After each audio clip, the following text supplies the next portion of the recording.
예, 우리 할렐루야 샬롬하고 인사합니다. 할렐루야 샬롬 샬롬 샬롬 샬롬 샬롬 샬롬. 하나님 사랑합니다. 여러분 주 안에서 사랑합니다. 예, 오늘 주일 성찬주일 성찬 하나님의 은혜 속에 우리 함께 성장받고 기도하고 찬양과 경배. 아까 제가 우리 주보에 나와 있는 묵상을 같이 통해서 남아공 만델라 대통령이죠. 지금은 대통령 27년 동안 외딴 섬의 감옥에서 갇혀 계셨어요. 그죠? 얼마나 억울한 삶을 살았습니까? 하나님의 은혜가 나타났죠. 이분에게 어땠어요? 70이 넘은 나이에도 감옥에서 나올 때 아주 건강한 모습으로 나왔다.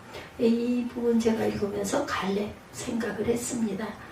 지금도 갈렙과 같은 이런 역사가 일어난다라는 거죠. 5년만 감옥살이를 해도 건강들을 많이 한다고 그러죠. 근데 요즘에는 운동도 많이 시켜요. 그죠? 그래서 기자가 물어보죠. 어떻게 그렇게 건강한 몸으로 있을 수 있었느냐. 그는 말하죠. 나는 감옥에서 늘 하나님께 감사했다. 하늘을 보고 감사하고 땅을 보고 감사하고. 그래서 제목이 하늘을 보고 땅을 보고 감사했다라고 나와 있더라고요. 그런데 결과가 어떻게 됐어요? 그렇게 하고 돌아가신 게 아니라 그 후에 노벨 평화상도 받고 그리고 대통령에도 당선이 되는 영광을 하나님께서 주십니다. 하나님은 은혜를 주시는데 어떤 곳에도 살 수 있는 희망과 감사의 은혜를 주신다라는 거죠. 그는 믿음으로 감사했고 항상 어느 곳에서는 감사했다.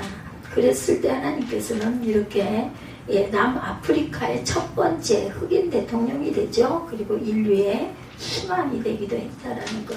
오늘 본문 말씀이 이 만델라 대통령 같은 결과 다윗을 높여주시는 하나님이죠. 사무엘하 5장 봅니다. 사무엘하 5장 6절부터 12절까지인데 제가 주보에는 10절부터 12절까지만 공백이 너무 많지가 않아서 올렸어요. 5장 6절부터 보죠. 5장 6절입니다. 왕과 그의 부하들이 예루살렘으로 가서 그 땅 주민 여부수 사람을 치게 하매 그 사람들이 다윗에게 이르되 내가 결코 이리로 들어오지 못하리라. 맹인과 다리 저는 자라도 너를 물리치리라 하니 그들 생각에는 다윗이 그 이리로 들어오지 못하리라 함이나 다윗이 시온 산성을 빼앗았으니 이는 다윗성이더라. 그날에 다윗이 이르기를 누구든지 여부수 사람을 치거든 물깃는 데로 올라가서 다윗의 마음에 미워하는 다리 저는 사람과 맹인을 치라 하였으므로 속담이 되어 이르기를 맹인과 다리 저는 사람은 집에 들어오지 못하리라 하더라. 다윗이 그 산성에 살면서 다윗성이라 이름하고 다윗이 밀로에서부터 안으로 성을 둘러싸으니라. 만군의 하나님 야훼께서 함께 계시니 다윗이 점점 강성하여 가지라. 두로 왕 히람이 다윗에게 사절들과 백향목과 목수와 석쇠를 보내매 그들이 다윗을 위하여 집을 지으니 12절입니다. 다윗이 야훼께서 자기를 세우사 이스라엘 왕으로 삼으신 것과 그의 백성 이스라엘을 위하여 그 나라를 높이신 것을 알았더라. 오늘 제목이죠. 다윗이 알았더라. 하나님께서 나를 높이셨구나. 하나님께서 다윗성을 지니게 하셨고 하나님께서 나를 높여서 이 나라의 왕으로 삼아주셨구나. 40년 동안을 통치를 하죠. 그래서 보니까 다윗이 바알브라심에 이르러서 그들을 치고 다윗이 말하되 하고 이렇게 나와 있습니다. 그 이후에도 승승장구를 그런 내용이 그래서 하나님의 교회를 다윗성으로 옮겨오는 부분이 6장에 기록되어 있어요. 오늘 5장 6절에서 10절 말씀으로 하나님께 은혜를 구하도록 합니다. 아까 1부에서 베드로가 주라 하고 말한 그 소리를 듣고 벗었던 옷을 업으니까 옷을 벗고 고기잡이를 했다가 옷을 입고 어디로 뛰어들었어요? 밤바다, 그 시커먼 밤바다 속으로 풍덩 뛰어들었더라. 뭐였습니까? 행함으로 이루신 것처럼 다윗도 역시 마찬가지로 하나님께서 이스라엘 왕으로 삼으신 것과 그의 백성 이스라엘을 위하여 그 나라를 높이신 것을 알았습니다. 다윗은 사울이 죽은 뒤에 이스라엘의 왕이 되죠. 그러나 그 과정이 결코 순탄치가 않았어요.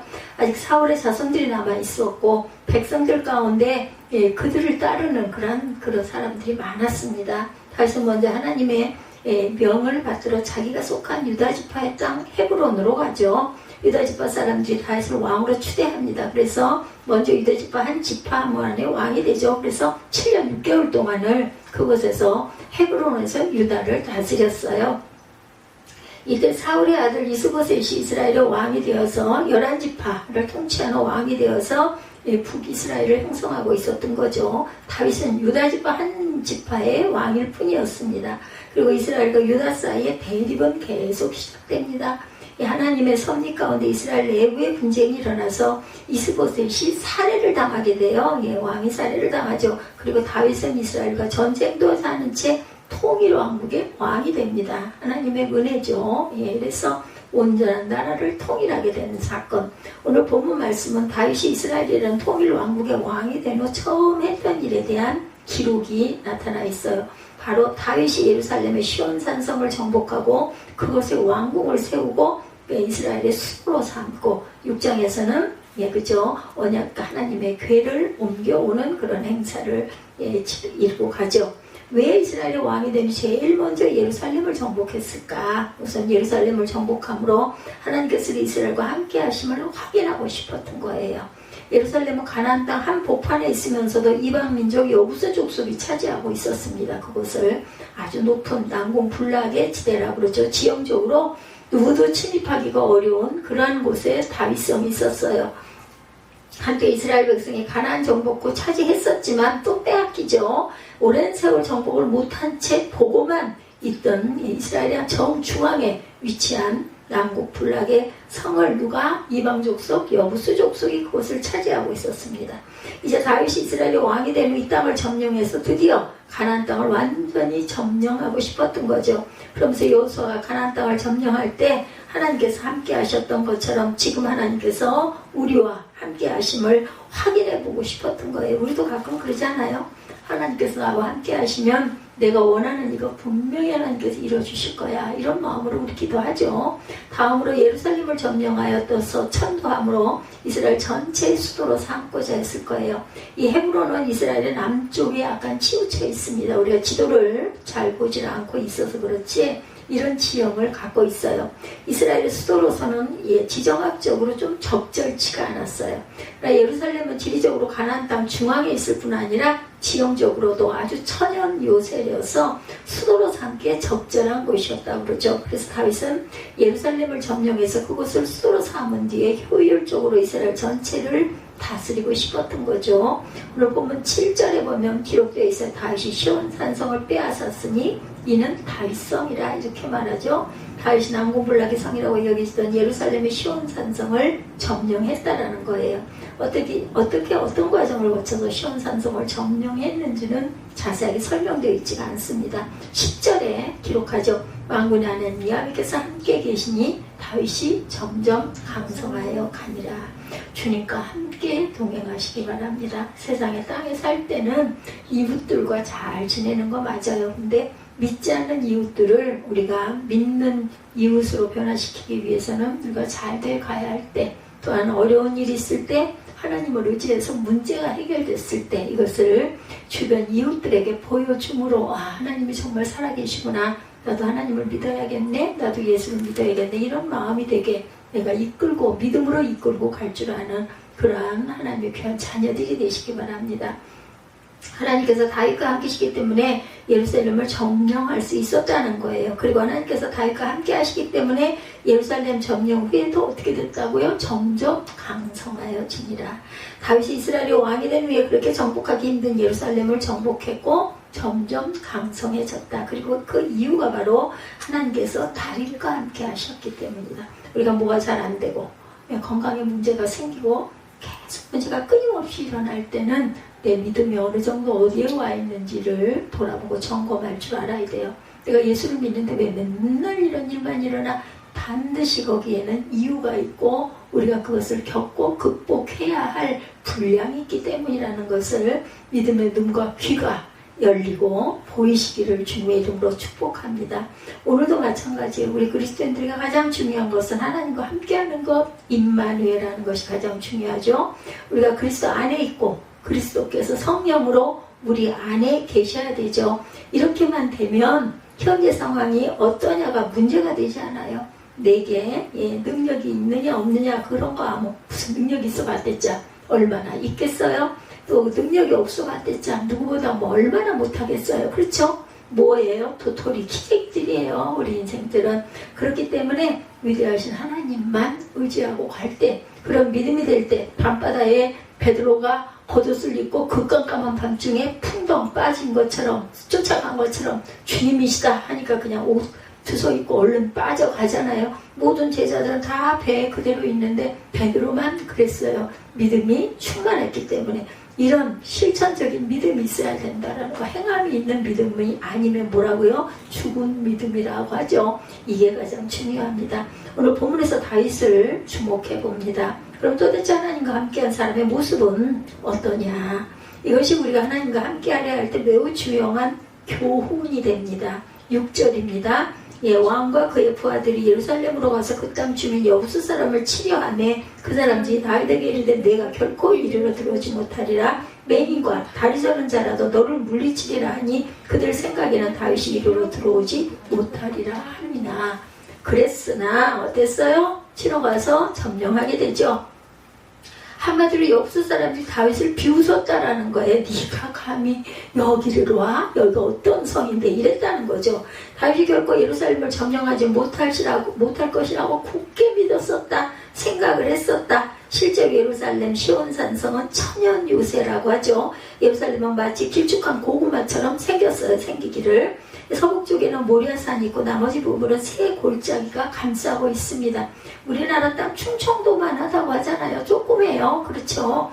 동쪽에 그 이스라엘 자체가 동쪽에 기드론 골짜기, 서쪽과 남쪽에는 중앙 골짜기와 흰놈의 골짜기. 흰놈이라는 단어, 이 명사를 읽을 때마다 저는 웃음이 나와요. 무슨 이름이 지명 이름이 흰놈이냐? 우리말로 하면 좀 웃기지 않아요? 이런 지형적 특성 때문에 이스라엘 백성이 가나안 땅을 다 점령했으면서도 400년 가까이 예루살렘을 점령하지 못했다라는 거예요. 그리고 훗날 당시 세계 최강의 로마 군대도 이 작은 산성을 점령하는 데만 꼬박 2년이 넘게 걸릴 정도였으니 얼마나 대단한, 그죠? 철벽성이라고 그러죠? 여부수 족속이 볼 때 다윗이 이제 막 통일왕국의 왕이 된 후라서 군사력이 그렇게 센 편도 아니었습니다. 근데 자기들은 난공불락의 성 안에 있어. 또 우리는 안전해. 했던 거죠. 아무리 다윗이 힘쓰고 애를 써도 우리 여기를 쳐들어오고 여기는 절대로 점령할 수 없을 것이다. 그래서 다윗을 조롱한 거예요. 맹인과 다리 저는 자라도 너를 물리치리라. 여기 있는 맹인, 다리 저는 자도 너 하나쯤은 얼마든지 물리칠 거다. 이렇게 장담을 하죠. 다윗은 물러서지 않죠. 난공불락의 성 앞에서 절대로 결코 두려워하지 않았다. 마치 소년 시절 블레셋 장수 거인 골리앗 앞에 섰을 때처럼 담대하게 공격해 들어갑니다. 여러분들 아세요? 겁내는 게 벌써 반은 접어치고 들어가는 거라는 거. 제가 예전에는 밤에 참 운전을 잘하고 돌아다녔잖아요. 근데 이제는 밤에 나가면요 무서워요. 껌껌하고 시커멓고 그런 게 무섭더라고요. 어제도 서해안 쪽이죠. 그 배가 정박해 있는 거 멀지 않아요. 보니까 정서진이라고 그쪽을 제가 잠깐 그 내비를 친 내비가 있어서 그걸 따라서 엉금엉금 기어갔는데 와 바람도 엄청나게 불고 그 커다란 풍향이 막 돌아가더라고요. 뭐 내렸다가 제가 1분 만에 다시 올라탈 정도로 정말 바다가 얼마나 무서운지 알아요? 시커매가지고 물결이 있는데 배들이 정박해 있고 한데 야 저는 그걸 보면서 베드로 생각이 났어요.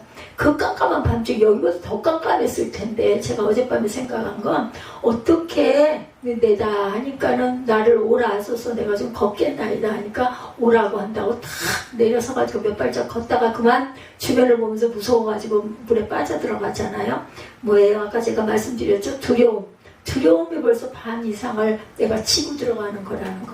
그 겁내고 두려워하는 것 자체가 내가 위축되는 거예요. 그렇기 때문에 주님을 믿는 자는 담대하고 겁내지 말고 두려워하지도 말고 내가 할 수 없다고 생각하지 말고 할 수 있나이다 라는 고백부터 시작해야 된다라는 것. 옛날 아메리카 인디언들은 사내 아이들에게 용기를 심어주는 훈련을 시켰다고 그러죠. 그래서 뭐 성인식, 예, 그게 거행이 되고 나면, 예, 그렇게 깜깜한 밤에 어느 산에 갔다가 아이를 딱 놔두고 아버지가 여기서 밤을 내일 아침까지 동틀 때까지 여기 있거라 그러고 두고 온다 그러잖아요. 아이가 얼마나 무섭겠어요. 정말 깜깜한데, 예, 여러분들 그 전기불이 있는 곳은 또 얼마나 밝고 예뻐요. 근데 반대편 하나도 없는 데는 시커멓잖아요. 밤이면. 그러니 아이가 얼마나 무서워했겠어요. 아이가 커서 성인이 되기 직전에 맹수들이 물을 오리는 깊은 산속에 홀로 이렇게 밤을 지내게 되고, 밤새 혼자 산속에 머물면 맹수 소리가 막 여기저기서 들릴 때마다 너무너무 무서웠을 것 같아요. 밤새 두려움과 싸움 뒤에 동이 터올 무렵 아이는 뜻밖의 광경을 보게 된다고 그러죠. 바로 자기 아버지가 나무 뒤에서 화살을 겨누고 밤새 자신을 지키고 있었던 모습이에요. 이걸 알았더라면 걱정 안 했겠잖아요. 아빠가 저렇게 지키고 있으니까. 뭐가 문제예요? 모르는 게 문제입니다. 근데 계속 그 성경이 말씀하잖아요. 내니 두려워 말라. 내가 너를 함께하고 지켜줄 것이다 라고 말씀을 해도, 아무리 말씀을 해도 우리는 그냥 그건 성경이야. 그러다 보니까 무섭고 두려운 거예요. 제가 운전을 할 때 겁을 내면요 운전을 더 못해요. 아무것도 안 보여. 너무 무서워. 왜냐면 키가 작아져가지고 앞에 안 내다 보여요. 예, 그 주차할 때도 이게 내가 바로 가고 있는지, 후진할 때는 후진이 뒤에 그게 나와 있으니까 보이니까, 예, 보이는데 앞으로 갈 때는요 내가 바로 가고 있는지 그게 안 보인다니까. 그냥 앞이 이렇게 보이지가 않으니까. 안 보이는 게 문제야. 그래도 하나님께서 나와 함께 계시고 나를 지켜주신다라는 믿음을 가져야 한다는 거죠. 다시 용기를 가지게 된 비결이 바로 이거예요. 하나님께서 자기와 함께 하시는 것을 뭘로? 믿음의 눈으로. 우리가 눈이 뜨여 있다라는 거 얼마나 감사해요. 이 맹인들 얼마나 힘들고 답답하고 불편하겠어요. 근데 중요한 거는요, 믿음의 눈들이 감겨 있는 게 문제예요. 뜨고는 있는데 하나님을 보지 못하는, 하나님의 말씀을 믿지 못하는 믿음의 눈이 감긴 상태. 그러면 두렵죠. 또 문제가 생기면 겁이 나죠. 불안하죠. 이게 문제라는 거죠. 이런 마음 없이 저도 뭐 수시로 그럽니다. 내가 과연 남은 생애를 아름답게 잘 살고 어느 날 잠자듯이 잘 갈 수 있을까? 알 수 없어요. 제가 원하지만, 바라지만, 기도하지만 뭐 다들 똑같은 소원이라고 그래요. 전부 다들 소원들이 자는 듯이 가고 싶다. 이게 소원이라죠. 누구나 그렇겠죠. 저도 그렇습니다. 근데 알 수는 없어요. 내가 마음대로 할 수 있는 게 아니기 때문에 하나님께서 나와 함께 하신다는 사실을 여러분들 굳게 믿으시기 바라요. 불안해하지 말고, 놀라지도 말고, 염려하지도 말고, 마음에 참, 아까 만델라 대통령 얘기, 그래서 제가 또 서두에 말씀을 드렸습니다.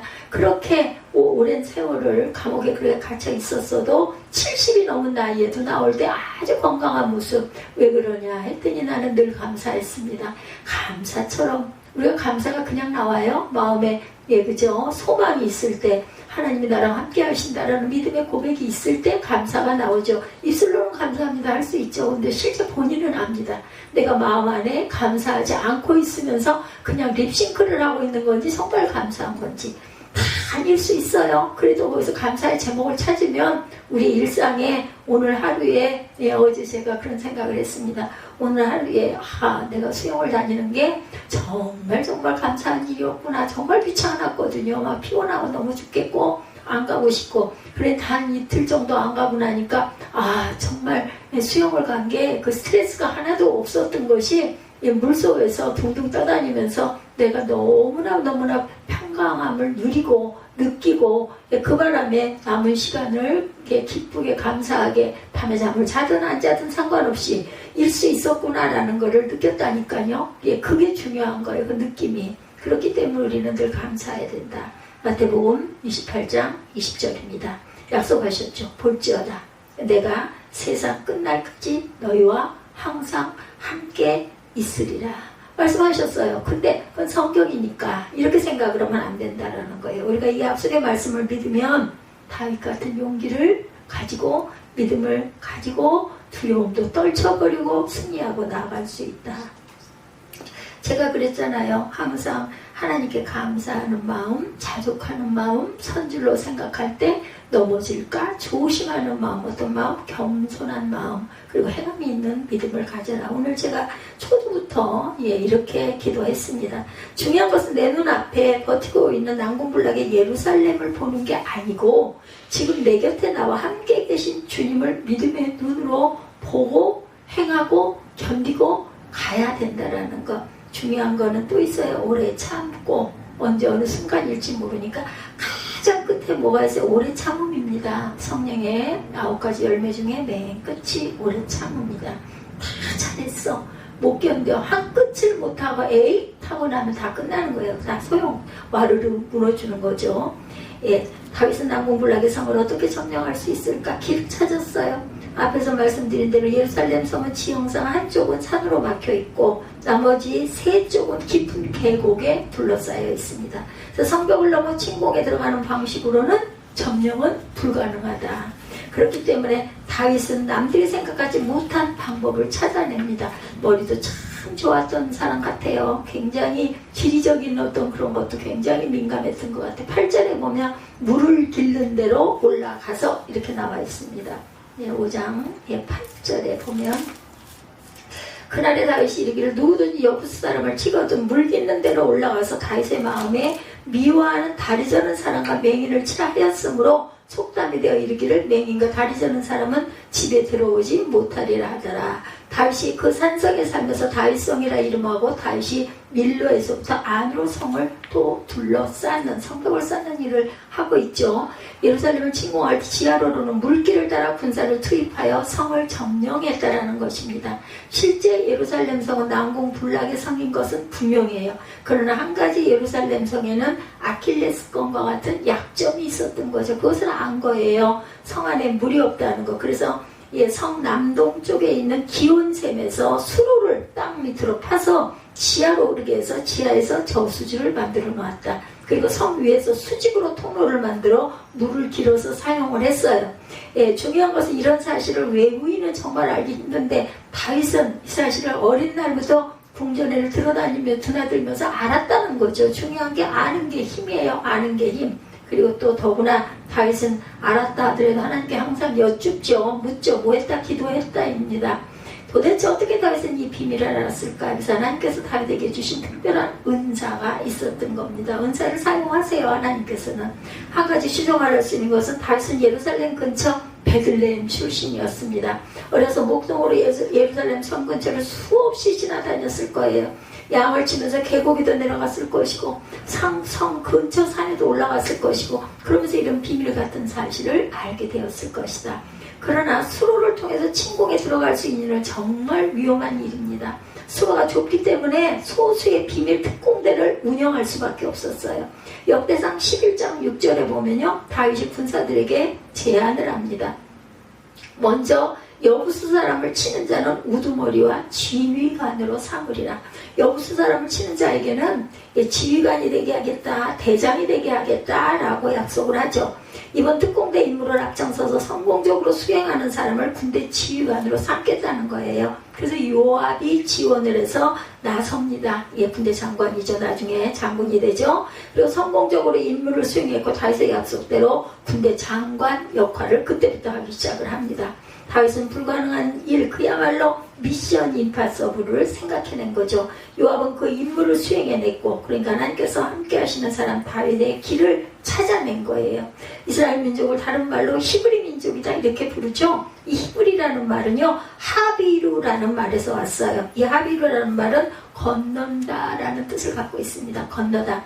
원래 아브라함은 갈대아 우르에 살다가 가나안으로 이주해 오죠. 갈대아 우르에서 가나안으로 오려면 큰 강, 뭐를 건너요? 유프라데스 강을 건너야 했습니다. 그러니까 이스라엘 민족은 건너기 힘든 강을 건넌 사람들이라는 뜻을 갖고 있습니다. 실제로 이스라엘 민족은 유프라데스를 건너요. 그리고 광야를 지나죠. 홍해도 건너요. 요단강도 건넜어요. 여리고성도 돌파했습니다. 이제 예루살렘 성마저 정복을 해요.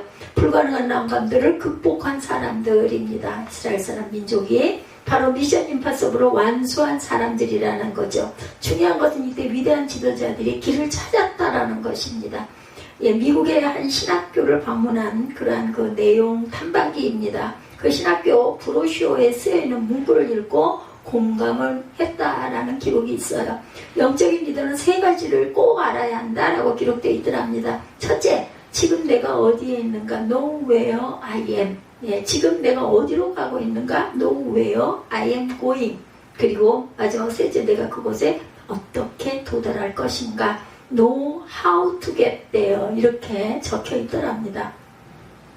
영적 리더는 자신이 지금 어디에 있는지를 현실을 알아야 하고 어디로 가고 있는지 목표를 알아야 하고 그곳으로 가는 길, 즉 방법을 아는 사람이라는 뜻이에요. 지금 길이 보이지 않을 때 길을 찾을 수 있는 사람이라는 거예요. 제가 참 길치잖아요. 근데 영적 길치가 돼서는 안 돼요. 길치, 세상에서 길치는 불편하죠. 좀 빨리빨리 딱딱 알고 지도도 잘 보고 하면 좋은데 레비가 가르쳐줘도서는 여긴지 그 다음인지 그걸 잘 모를 정도로서는 길치입니다. 근데 정말 영적 길치가 돼서는 안 돼요. 실패하는 사람들은 핑계거리를 찾아내죠. 그러나 성공하는 사람들은 길을 찾아낸다라는 거. 핑계거리 상관없어. 어차피 끝났어 이거는. 그러면 내가 앞으로 가야 할 길, 실패했어. 이걸 거울 삼아서 이번에는 절대로 실패하지 말고 성공하자 하고 길을 찾을 줄 알아야지. 원명하고 불평하고 내가 뭐가 이래서 내가 부족해서 아무 소용없다라는 거예요.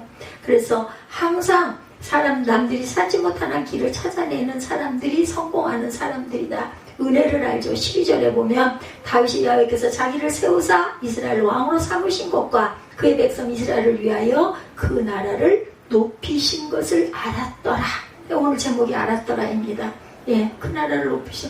여러분들 구약이요 굉장히 깊은 뜻을 갖고 있어요. 한마디 한마디가 내가 그 눈이 뜨이지 않았을 뿐이지 내 마음에 받아들이지 그걸 편하게 해놓은 게 뭐 신약이에요. 편하게 해석해 놓은 거. 왜냐하면 구약의 짝이 신약이거든요. 그래서 신약이 빨랑빨랑 들어오는 건 쉬운데 깊은 뜻은 제가 이 사무엘 이 부분을 아마 한 4번쯤 새벽 예배를 드린 것 같아요. 보니까. 그러다 보니까 이제는 조금 그냥 말씀 딱 이렇게 한 구절만 읽어도 그렇구나 이게 이제 무릎을 치는 그 지경. 뭐 외우지는 못해요. 또 봐야 알지. 몇 장 몇 절인 것도 잘 와서 들어가지 않기 때문에 난 그거 자랑을 절대 못합니다. 그러니까 꼭 확인을 해야 어디에 있어요 소리를 꼭 하게 됩니다.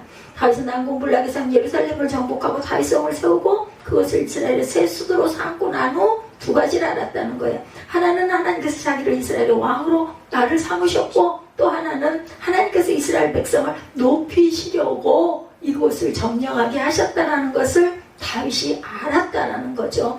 그 나라를 높이신, 이스라엘을 높이신 것을 알았더라. 지금 이 상황을 자세히 살펴보면 드디어 가나안 땅을 완전히 정복하는 위대한 업적을 쌓았어요. 다윗이. 그동안 이스라엘 백성이 가나안 땅에 들어오면 400년 가까이 점령하지 못했던 이 시온산성을 자신이 점령을 합니다. 그리고 그곳에 다윗성을 건축하고 수도다운 수도로 예루살렘을 세운 거예요. 그야말로 남들이 생각하지 못한 위대한 일을 했어요. 그런데 다윗은 이 순간 결코 자기 업적을 내세우질 않습니다. 이게 아주 훌륭한 점이에요. 우리들 어때요? 뭐 하나 뭐 어떻게 하고 나면 내가 다 그래. 누구 안에는 다 있어요. 그게 내가 그랬지, 내가 그거 했지 이렇게 되는 거예요. 근데 다윗은 그게 없었어요. 하나님이 하셨다라고 늘 나와 있습니다.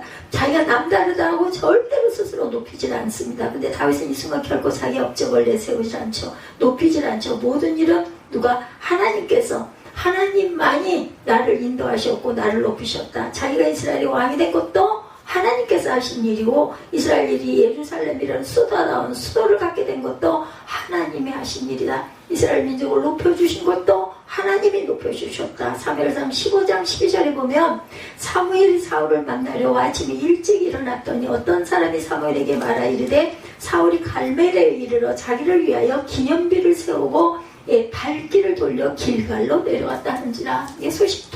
소식을 전하러 왔어요.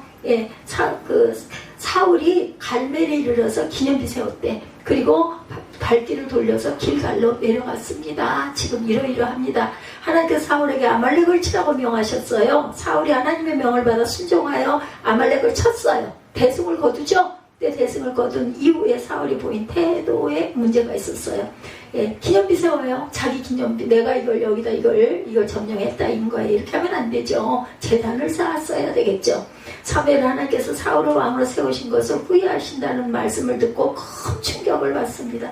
밤새 하나님 앞에 기도하죠. 근데 다음날 아침 일찍 누군가가 사무엘을 찾아옵니다. 그리고 하는 말이 사울이 아말렉에게 대승을 거둔 후에 갈멜의 자리를 위하여 기념비를 세웠다. 자기가 승리를 거뒀다는 것을 나타내기 위해서 기념비 비석을 세웠다는 거예요. 뭐 그렇게 나빠요? 그저 여기가 기념하는 자리다라는 뜻인데 하나님께 먼저 영광을 돌리지 않았던 게 문제죠. 사무엘은 왜 하나님께서 사울을 왕으로 세우신 것을 후회했는지를 그때야 깨달았다인 겁니다. 왜요? 하나님께서는 심령을 빼들어 보시잖아요. 네가 결국은 이렇게 되리라 라는 것을 알았던 것. 하나님도 후회하셨어. 사울을 선택하신 것을. 바로 하나님을 높여야 할 때 자신을 높였기 때문이다. 다시 말하면 하나님께 돌려야 할 영광을 자기가 내가 했어가 내가 드러난 거야. 우리도 그러기 쉽다는 거죠. 조심해야 되는 부분이죠. 나는 그냥 내가 한 게 아닌 것 같은데 실제는 그걸 내가 했다라고 생각하고 있는 건 아닌지를 점검해야 된다. 다윗과 사울은 이렇게 달랐다라는 겁니다. 여러분들 이해되시죠? 가장 큰 차이가 바로 이것이다. 하나님의 함께하심으로 놀라운 일을 행한데 그들이 보인 반응이 이렇게 각각 달랐다. 다윗은 하나님의 은혜로 된 일이라고 사실을 깨달은 반면에 사울은 하나님의 은혜임을 모르고 자신의 능력으로 된 일이다. 백성들에게 칭찬받기를 원해가지고 하나님이 원하시지 않는 일을 너무나 많이 합니다. 다시 말해서 다윗은 하나님께서 하셨다고 하나님께 영광을 돌린 반면에 사울은 내가 행했다고 자신의 기념비를 세운 것. 오늘도 우리가 주의해야 할 것. 하나님께서 함께 하셔서 자기가 할 수 없는 일들을 한 뒤에 사울처럼 해서는 안 되고 다윗처럼 감사해야 된다라는 것. 모든 것이 하나님의 은혜임을 깨달아야 입술로 말고 실제로 그렇게 깨달아야. 그리고 영광을 하나님께만 돌려야 한다. 하나님과 함께하는 사람은 어떤 경우에도 두려워하지 않습니다. 예, 저도 가끔 그래요. 어떻게 살아가지? 이런 생각합니다. 가끔. 근데 그 다음에 어떻게 내가 무슨 방법이 있냐고, 내가 무슨 능력이 있냐고, 하나님이 해주시겠지, 어쩌겠어, 그게 안 될 때는 날 데려가시겠지. 이런 배짱이 생기더라고요. 도저히 싸워서 이길 수 없는 적 앞에서도, 내 힘으로 극복하기 어려운 장애물 앞에서도 두려워하지 않아요. 나를 죽이시겠어? 내가 돌아갈 때가 됐으면 어쩔 수 없는 걸 거고, 앞으로 더 나아가 할 일이 있다면 여기서 살려주시겠지, 이기게 해주시겠지. 이 마음이지 않았을까 싶습니다. 이런 믿음이 있어야 된다. 그리고 앞을 가늠할 수 없는 어둠 속에서도 길을 찾아냅니다. 도저히 방법이 없는 것 같아도 포기할 상황 속에서도 하나님께서 주시는 지혜 필요합니다. 무슨 지혜? 하늘의 지혜죠. 하늘의 지혜를 하나님께서 문득 주실 때 우리는 깨어 있어야 한다. 그래서 깨어서 기도하라. 주님도 그렇게 말씀하시고 나를 위해서 너희들 나 좀 위해서 기도해다오 했는데 어떻게 해서 다들 자지요? 그러니까 너희들이 한시도 참을 수 없더냐 하면서 이제는 자거라. 이젠 다 끝났도다. 이미 내가 하나님과 기도했고 나는 이제 십자가에 못 박히러 가야 된다는 걸 내가 이제 알았으니 너희는 이제 자거라 라고 말씀하시죠. 크고 작은 업적을 세웠을 때, 무엇인가 공을 세웠을 때도 나를 드러내기보다는 하나님께 영광을 돌리는, 하나님께 제단을 쌓는, 하나님께 감사 예물을 드리는, 빈손으로 절대 아닙니다. 예물을 드리는 저와 여러분들이 되시기를 주님의 이름으로 축복합니다. 예물 드리면요, 이안나한테, 교회한테 예물을 드려보면 갚아주시는 거는 하나님이 갚아주세요. 아까워하지 마세요. 아이고 너만 잘 먹고 잘 사냐, 뭐냐, 목사가 돼가지고 이런 마음을 절대, 내게 아닌데 어차피 내가 잘못해서 돌아가면 그 모든 게 다 그냥 먼지 더미일 건데 아버지께 드려, 그냥 통해서 드려. 이안나가 제대로 잘 쓰면 하나님이 지켜주실 것이고, 잘 못 쓰면은 나는 잘못이 없어. 하나님께서 내가 드린 건 아니까 나는 하나님이 보호해 주실 거다. 주의 종에 대한 개인적인 생각 이런 거 다 버려야 합니다. 나는 그냥 하나님께 드렸을 뿐이다. 이런 겸손한 믿음과 마음으로 실천하고 가시는, 그래서 대대로 복을 받으시는 저와 여러분들이 되시기를 주님의 이름으로 축복합니다. 결단하시고 축도로 예배를 마치도록 하겠습니다.